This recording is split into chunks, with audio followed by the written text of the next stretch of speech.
NASA के साइंसदानों ने अजीबोगरीब आवाजें रिकॉर्ड की हैं।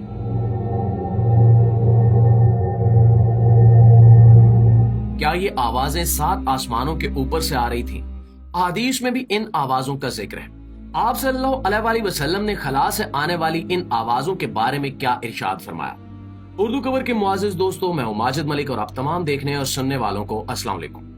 दोस्तों, हाल ही में एक वायरल होती वीडियो में नासा की तरफ से रिकॉर्ड की गई अजीबोगरीब आवाजों का मजमुआ सामने आया है। ये आवाजें काफी खौफनाक और दिल को दहला देने वाली हैं। लेकिन इससे भी ज्यादा हैरत की बात यह है कि इन आवाजों की जो तफसीलात बयान की गई हैं, वो हूबहू वैसी ही हैं जैसी आवाजों के बारे में हजरत मोहम्मद मुस्तफा सल्लल्लाहु अलैहि वसल्लम ने मेराज से वापसी पर उम्मत को बताया था।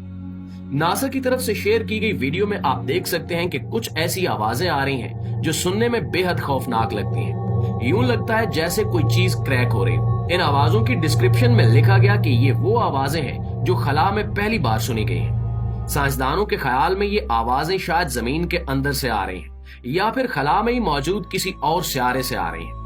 लेकिन फिलहाल वो इसके मुतल्लिक 100% यकीन से कुछ भी कह नहीं सकते। प्यारे दोस्तों, एक मुसलमान होने की हैसियत से अगर हम गौर करें, जैसा कि कुरान पाक में भी मुसलमानों को इस कायनात के हर असरार पर गौर करने की तरगीब दी गई है, इसी तरह अगर हम इन आवाजों पर गौर करें और कुरान और हदीस से इसकी वजाहत ढूंढें, तो हम देखेंगे कि कुरान पाक की सूरह इसरा की आयत 14 से 44 में बयान हुआ कि 7 आसमान, जमीन और जो इनमें है सब उसकी तस्बीह करते हैं।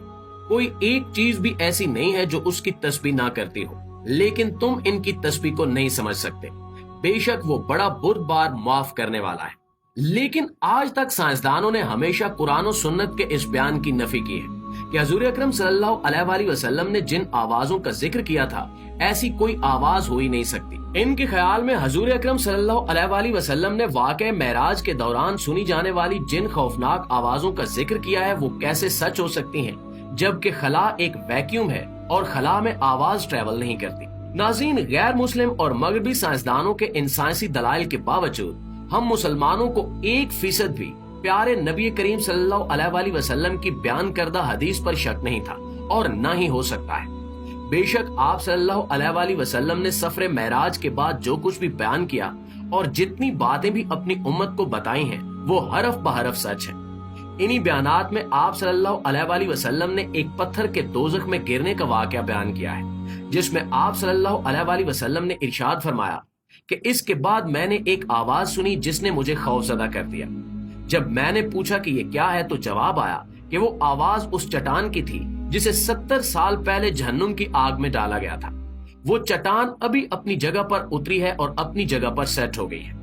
इस हदीस मुबारक पर भी गैर मुस्लिम साइंसदानों का यही कहना था कि यह मुमकिन नहीं है, लेकिन हमारा ईमान और अकीदा हमसे इस बात का तकाजा करता है कि हम आप सल्लल्लाहु अलैहि वसल्लम की बताई हुई एक एक बात पर दिलो जान से ईमान लाएं, चाहे साइंस इस पर कोई दलील दे या न दे। नाज़रीन गिरामी, इसी तरह एक और हदीस मुबारक में हजरत अबू ज़र रज़ी अल्लाह ताला अन्हु से रिवायत है कि रसूलुल्लाह सल्लल्लाहु अलैहि वसल्लम ने इरशाद फरमाया, मैं वो देखता हूँ जो तुम नहीं देखते और मैं वो सुनता हूँ जो तुम नहीं सुनते। आसमान कड़क रहा है और इसे कड़कना चाहिए, क्योंकि इसमें 4 उंगलियों के बराबर जगह भी नहीं है, लेकिन वहाँ एक फरिश्ता अल्लाह को सजदा कर रहा है। खुदा की कसम, अगर तुम वो जान लेते जो मैं जानता हूँ, तो तुम बहुत कम हंसते और ज्यादा रोते, और तुम कभी भी अपने बिस्तरों पर औरतों से लुत्फ अंदोज ना होते, और तुम अल्लाह से फरियाद करते हुए सहराओं और जंगलों में निकल जाते।